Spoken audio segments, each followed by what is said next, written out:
इस वीडियो में मैं आपको बताऊंगा मैक्सिमम लाइक्लीहुड एस्टिमेटर मेथड के बारे में, और ये सबसे इम्पोर्टेंट मेथड है और method of estimation. Method of maximum likelihood estimation from theoretical point of view. The most general method of estimation known is the method of maximum likelihood estimators, which was initially formulated by C.F. Gauss, but as a general method of estimation was first introduced by Professor R. Fisher. Okay, the method of likelihood maximum likelihood estimation, short form इसको MLE नाम से जानते हैं। तो इसका जो general method estimation सबसे most हम इस general method of estimation known is method of maximum likelihood estimators, ये सबसे ज़्यादा यूज़ की जाने वाली मेथड है और इसको सबसे पहले फॉर्मुलेट C.F. गॉस ने किया। उसके बाद इसको इंट्रोड्यूस किया प्रोफेसर R. फिशर द्वारा। अच्छा, अब देखिए, इसको जानने से पहले लाइक्लीहुड फंक्शन को जानना ज़रूरी है, तो इसकी डेफिनेशन मैंने लिखी हुई है आपके सामने। तो likelihood function definition, let x1 x2 xn be a random sample of size n from a population with density function fx theta, then likelihood function of the sample values x1 x2 to xn, usually denoted by L is equal to L theta, is their joint density function given by L is equal to f x1 theta, f x2 theta and f xn theta. Simply L is equal to summation f xi theta. Okay, तो likelihood function actually है क्या कि जब हमारे पास कई सारे density function हैं, उनको हम जॉइंटली मल्टीप्लाई में लिखते हैं। मल्टीप्लाई है इनके बीच में, ये देखिए, ये जो फॉर्म है, ये हमारा फर्स्ट सैंपल के लिए डेंसिटी फंक्शन है, ये हमारे दूसरे सैंपल के लिए डेंसिटी फंक्शन है, ये हमारे nth सैंपल के लिए डेंसिटी फंक्शन है। उन सब का इनटू कर दिया जाता है और कुछ हमें जो भी मिलता है वो हमें लाइक्लीहुड फंक्शन हमें मिलता है।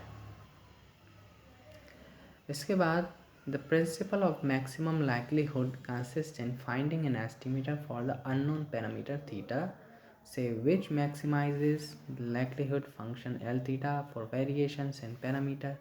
We wish to find the theta cap so that L theta cap is greater than L theta. Okay, so basically the principle of maximum likelihood depends on the finding of estimator which maximizes the likelihood function. हमारे पास कई सारे parameters होते हैं, उन parameters में से हमें वो पैरामीटर को ढूंढना पड़ता है जो हमारे लाइक्लीहुड फंक्शन को मैक्सिमाइज करते। Thus, if there exists a function of sample values which maximizes L for variation, then theta cap is to be an estimator of theta. Theta is cap is, अगर हमारे पास ऐसा कोई estimator जो कि हमारे likelihood function को maximise कर दे, उस पैरामीटर को हम मैक्सिमम लाइक्लीहुड एस्टिमेटर के नाम से जानते हैं। मैक्सिमम लाइक्लीहुड एस्टिमेटर को और अच्छे से जानने के लिए मैं आपको कुछ एग्जांपल बताऊंगा यहाँ पे, और उन एग्जाम्पल से आप थोड़ा जल्दी समझेंगे, ऐसा मैं उम्मीद करता हूँ। इससे पहले आपको मैं कुछ थ्योरम्स जो कि इम्पॉर्टेंट्स हैं, तो कुछ स्टेटमेंट है थ्योरम के, वो आप नोट डाउन कर सकते हैं, वो आप नोट कर लें। उसके बाद मैं आपको एग्जाम्पल्स कराऊंगा। ओके, तो सबसे पहले जो थ्योरम है वो, उस थ्योरम में MLEs, ये MLE यानी कि maximum likelihood estimators are consistent. Okay, तो सबसे पहले तो हमारा MLE आर कंसिस्टेंट, ये हो गया first point from theorem. Cramer Rao theorem से ये पॉइंट लिया गया है। उसके बाद हजूर बाजार थ्योरम भी एक थ्योरम है। इसके बाद एक और थ्योरम मैं आपको बताता हूँ। इस थ्योरम में बोला गया है if MLE exist, if MLE exist, then it is the most efficient in such class of estimators. Okay, अगर MLE एग्जिस्ट करता है तो वो सभी से ज़्यादा एफिशिएंट होगा, और जितने भी एस्टिमेटर होंगे हमारे पास उन सभी में हमारा MLE सबसे अधिक एफिशिएंट माना जाएगा। एक और थ्योरम है, इसको आप नोट कर सकते हैं। तीसरी, जिस थ्योरम में ये बोला गया है if a sufficient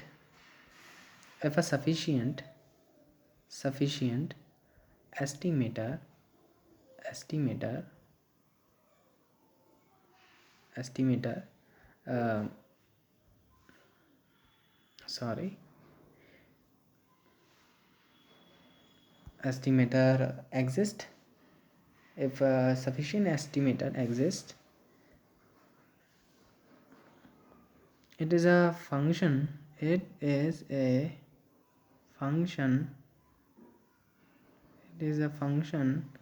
of the maximum likelihood estimator. Okay, maximum likelihood estimator. अगर सफिशिएंट एस्टिमेटर हमारे पास एग्जिस्ट करता है, ये एक फंक्शन होगा MLE का, इस तरह में ये बोला गया है। अगली जो अब मैं आपको एग्ज़ाम्पल बताने जा रहा हूँ, इन एग्ज़ाम्पल्स को आप नोट डाउन कर लें, बहुत ही इम्पोर्टेंट क्वेश्चंस हैं। और सबसे पहला क्वेश्चन तो सबसे हमारा नॉर्मल पॉपुलेशन से लिया गया है, नॉर्मल पॉपुलेशन से, और इसमें फाइंड हमें करना है MLE।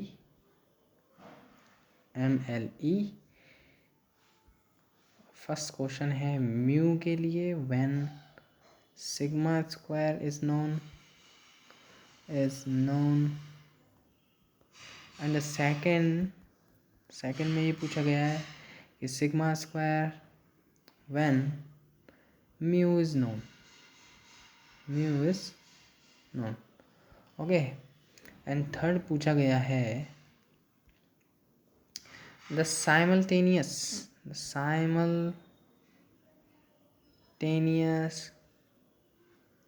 estimation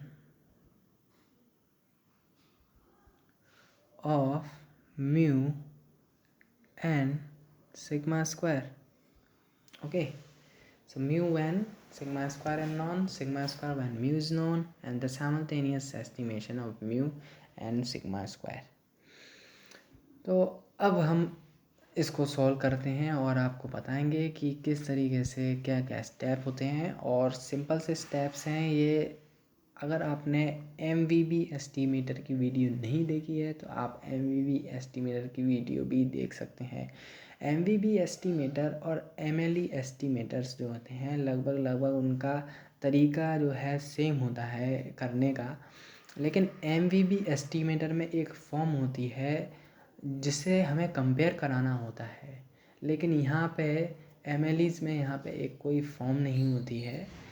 यहाँ पे हमें जो भी हम निकालेंगे उसको इक्वल टू में ज़ीरो में रख के उसको निकालते हैं। तो चलिए इसको समझते हैं, बाद में जब आपको पूरा क्वेश्चन लास्ट हो जाएगा तब आपको अच्छे से समझ में आएगा कि मैं क्या बोल रहा था। फिर भी आप MVB एस्टीमेटर की वीडियो ज़रूर देखें, आप पहले आप इसको ज़रूर देख लें फिर उसको आप देखें। तो आंसर में पूछा गया है कि नॉर्मल पॉपुलेशन से है ये question, mu and sigma square. Okay, और हमें MLE निकालना है, पहले म्यू के लिए निकालना है, फिर सिग्मा स्क्वायर के लिए निकालना है, फिर both mu and sigma square के लिए निकालना है। ओके, तो सबसे पहले हमारा काम होना चाहिए इसका PDF। PDF हमें अगर नहीं याद है तो याद कर लीजिए, PDF याद होना बहुत ज़रूरी है। तो PDF हम लिख लेते हैं इसका exponential and x minus mu whole square two sigma square. बहुत सिंपल सा PDF है, इसको आप याद करें। 1/σ√2π exponential minus x minus mu square and two sigma square. Okay, then अब इसका स्टेप क्या रहता है, PDF लिख लिया। PDF के बाद हम क्या निकालेंगे, लाइक्लीहुड निकालेंगे। लाइक्लीहुड के बाद लॉग एल निकालेंगे। लॉग एल के बाद उसका डिफरेंशिएट करेंगे जिस पैरामीटर के लिए हमें पूछा गया। मान लीजिए म्यू के रिस्पेक्ट में पूछा गया है तो म्यू के रिस्पेक्ट में इसका डिफरेंशिएट करेंगे। अगर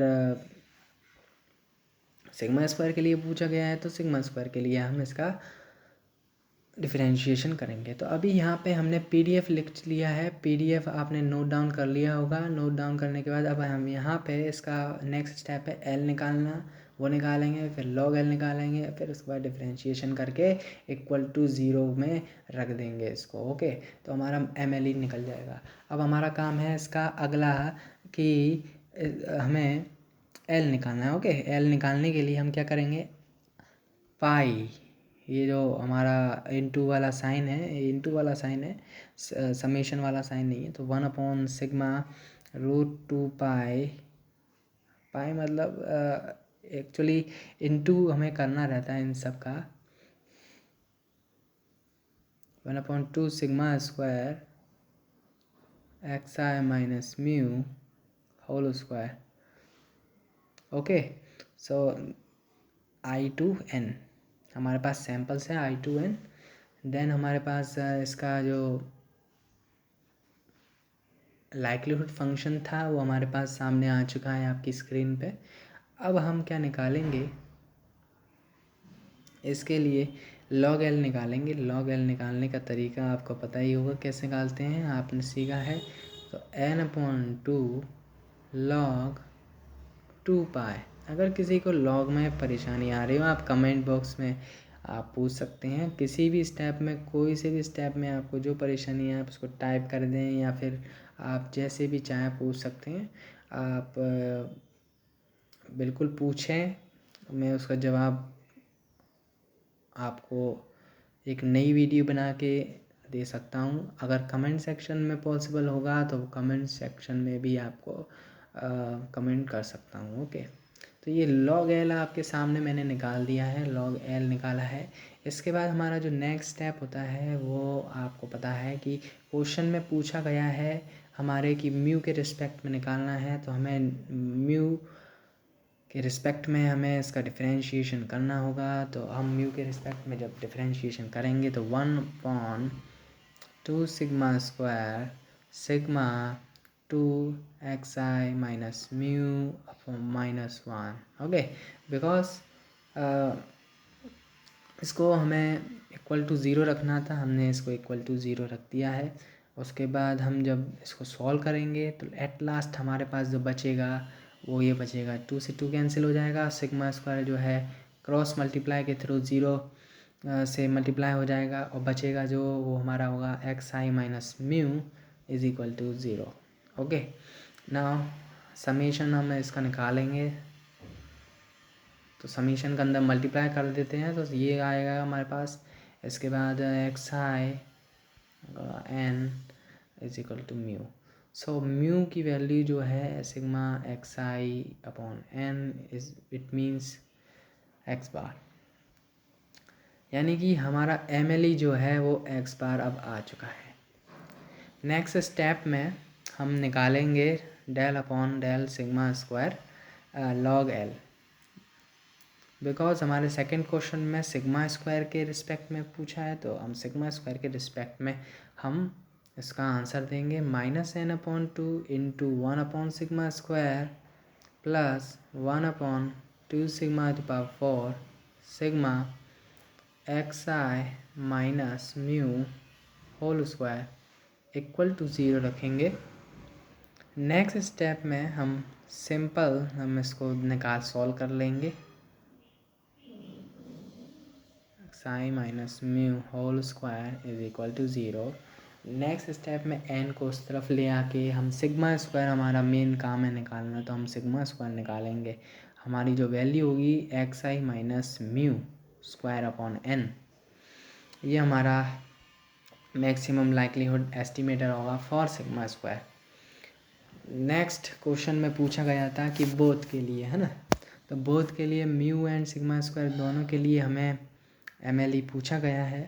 तो MLE जो है हमारा सिग्मा स्क्वायर के लिए हमने जो निकाला था वो लिख लेते हैं 1/n sigma xi minus mu square, because mu के लिए जो था वो हमारा x बार था, तो म्यू के प्लेस पे हम x बार रख देंगे, तो 1/n sigma xi minus x bar का whole square. It means that this is a s square, it is called the sample variance, okay। सो हमारा सिग्मा स्क्वायर के लिए MLE आ चुका है, जो कि क्या है, सैम्पल वेरिएंस एस स्क्वायर है। इस वीडियो में बस इतना ही, मिलते हैं अगले क्वेश्चन की तरफ बढ़ेंगे हम, अगले वीडियो में मिलते हैं, तब तक के लिए बाय बाय।